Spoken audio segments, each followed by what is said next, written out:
तुर्की में बैठते थे खलीफा।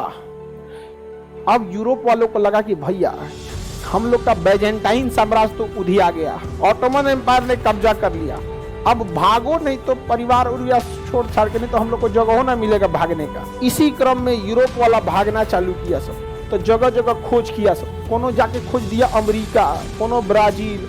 वास्को डी गामा आया तो कहा इधर से भाग, इधर से भाग, इधर से उधर से मत भाग, काट देगा उधर से, भागो भागो भागो, अरे भारत मिल गया रे, मिल गया मिल गया।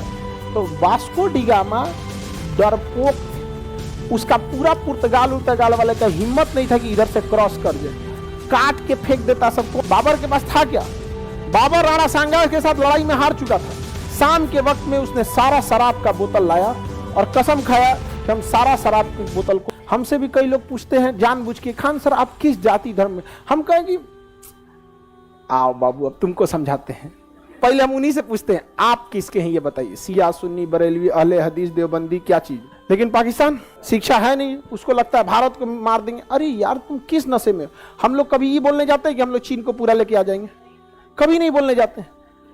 हमें बस इतना पता हम अपना पीओ अक्साई चीन लाएंगे, अक्साई चीन लाएंगे, बस काम खत्म। उसके बाद तुम खुशहाल रहो या मर जाओ, हम झांकने तक नहीं आएंगे। लेकिन हम बोलते हैं अक्साई चीन लाएंगे, और ये भी बोलते हैं कि अभी नहीं ला पाएंगे।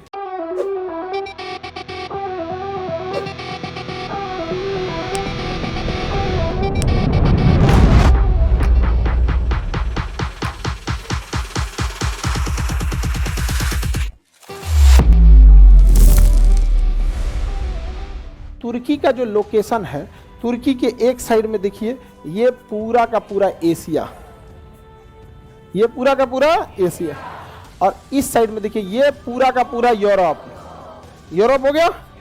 और यहां देखिए ये पूरा का पूरा आपको मिलेगा अफ्रीका, और इसके बीच में है ये तुर्की। इसका मतलब ससुरा जिसका तुर्की पर कमांड हो गया, 3-3 महाद्वीप का एरिया कमांड कर लेगा। सोचिए, समझ आ गया। यहां ईसाइयों का कमांड था बैजेंटाइन साम्राज्य। क्या नाम था? कौन साम्राज्य? बैजेंटाइन।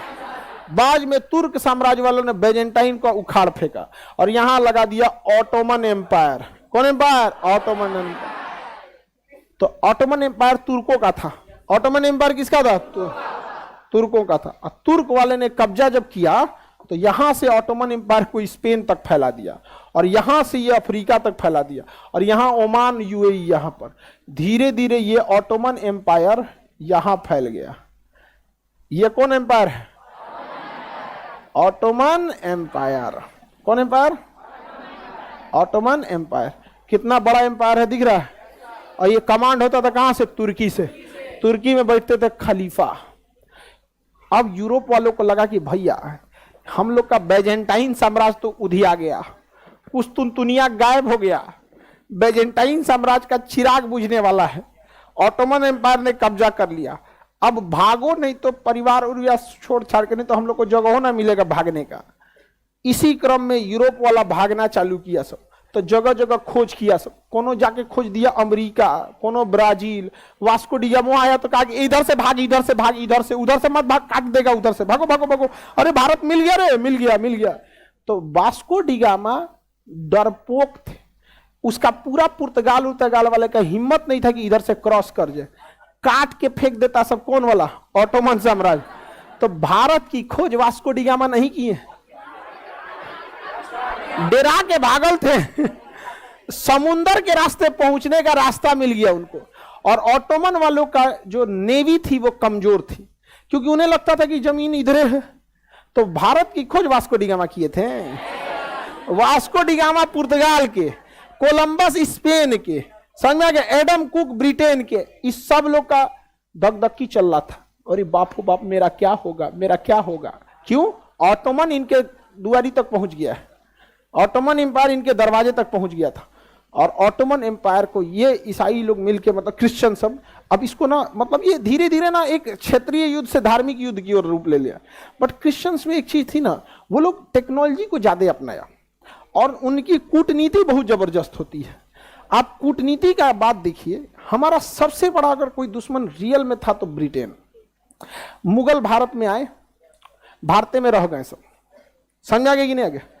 अहमद शाह अब्दाली आया, लूट के ले गया, ले गया कि नहीं ले गया। और ये आप दिमाग में बैठा के रखिए कि युद्ध होगा तो जान हानि की हानि होगी। जितना मुगल नहीं काटा उससे ज्यादा अशोक कलिंग में काट दिया कि नहीं काट दिया। तो अब ये कोई कल्पना करे कि हमारे ऊपर हमला भी हो और कोई मरेबो नहीं करे, समझ में आ गया।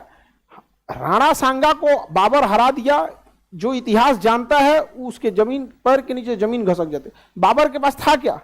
बाबर राणा सांगा के साथ लड़ाई में हार चुका था। शाम के वक्त में उसने सारा शराब का बोतल लाया और कसम खाया कि हम सारा शराब की बोतल को आज से शराब नहीं, जैसे आप लोग कभी कभी नहीं होते एग्जाम पास आ जाता है तो भगवान से मानते हैं भगवान पास करा, तो कसम खा तो अब से उसका नंबर डिलीट कर देंगे, हम बतियाएंगे नहीं। कसम खाते हैं आप लोग? नहीं खाते हैं। चाहे ऐसे भगवान से कुछ कुछ मन्नत मांगते हैं, काम शराब छोड़ देंगे। इस्लाम में शराब पीना हराम है, लेकिन लोग पीते हैं। तो बहुत सारे चीज, किस धर्म में मर्डर करना अलाउ है? किसी में नहीं है, करता है जिसको करना है, समझ में आ गया कि नहीं? तो उसमें स्ट्रिक्टली मना है इस्लाम धर्म में। उसने भगवान को कहा कि देखिए आप मना किए थे ना, हम छोड़ देते हैं। और उसकी सेना टूट चुकी थी बाबर की। बाबर अपनी सेना को बुलाया सामने और कहा याद करो अपनी जमीन फरगाना, क्या करने लौटोगे?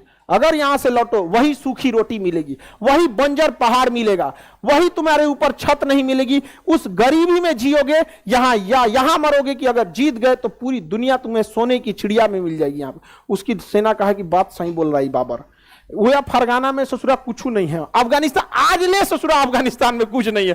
बाबर के समय क्या हुआ होगा सोचिए ना, आज तक अफगानिस्तान में कुछ नहीं है। सोच सकते हैं कुछ है? नहीं है। हमारे यहां सीरियल बंद हो गया, ये वाला कौन सा एक जिसमें स्मृति ईरानी होती थी, क्योंकि सास भी कभी बहू थी। हाँ समझ में आ गया कि नहीं आ गया? उसमें बजाज उजाज करके कोई थे ना, उसमें नहीं थे, कोई और थे। सपने वो ये मतलब, क्योंकि आज वो सीरियल अफगानी भाषा में डब करके अफगान के लोग देखते हैं उसको, एकदम खूब खुश रहते हैं। क्योंकि उसमें ना बड़ा वो सिनेमा जगत जब, क्योंकि सास भी कभी बहू थी, 1990 से सन 2000 के बीच का जो एरिया था, ये जो दशक था, सिनेमा जगत का स्वर्ण काल कहा जाता है। इस समय जो गाने बनते थे, फिल्में बनती थी, वो आईना होती थी। जैसे वो 2000 का दशक, बागवान फिल्म, ये जो फिल्में होती थी ना, ये मतलब एक छाप। आज की फिल्म समझ में नहीं आ रहा, हर 2 दिन पे कोई हीरोइन लॉन्च हो रही है मोबाइल की तरह। भोजपुरी में तो भोजपुरी में तो खैर बात ये छोड़ दीजिए इसमें। हाँ भोजपुरी का तो बातें छोड़ दीजिए, आगे बढ़े। तो समझिए ध्यान से, तो ये ससुरा सब इसमें बवाल हो गया तुर्की को।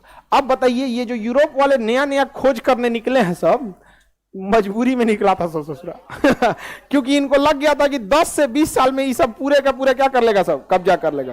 क्या कर लेगा? कब्जा। इस बीच अंग्रेजों ने कूटनीति चला, आपस में फूट डाला।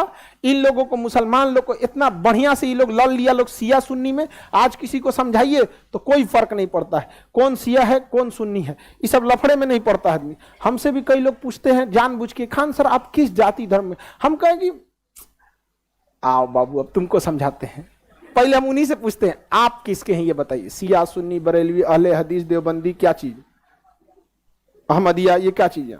अजीब हाल है। अंग्रेजों की चाल यहां पे सक्सेस हो गई। जो ये लोग दूसरे को मार रहे थे ना, अपने में बवाल हो गया। आज सऊदी अरब और ईरान देखना नहीं चाहते हैं एक दूसरे को, समझ में आ गया कि नहीं? और धीरे धीरे ये बैजेंटाइन समाज सिकुड़ता गया, सिकुड़ता गया, सिकुड़ता गया। अब प्रथम विश्व युद्ध में इन्होंने बैजेंटाइन साम्राज्य को घुटनों पे ला दिया और ये पूरा का पूरा बैजेंटाइन साम्राज्य ताश के पत्ते की तरह ऑटोमन साम्राज्य बिखर गया। और ऑटोमन साम्राज्य का बच गया तो यही एगो तुर्की। कौन बच गया? तुर्की। अब तुर्की के खलीफा को अंग्रेजों ने गिरफ्तार कर दिया, कहा कि हड़प खलीफा यहाँ पे। भारत में मुसलमानों ने विरोध किया, खिलाफत आंदोलन। बाद में खलीफा को कहा कि अरे यार अगर आप पकड़े के क्या हो गया, बवाले हो गया, पूरी दुनिया में बवाल हो गया। कौन आदमी है भाई? धर्मगुरु था ना खलीफा। पकड़ लिया, कहा देखो यार ये खलीफा को बस एक पिट मतलब पपेट की तरह बैठाओ। संविधान पारित कराया कि जो भी डिसीजन होगा संसद लेगी, खलीफा साइन करेंगे।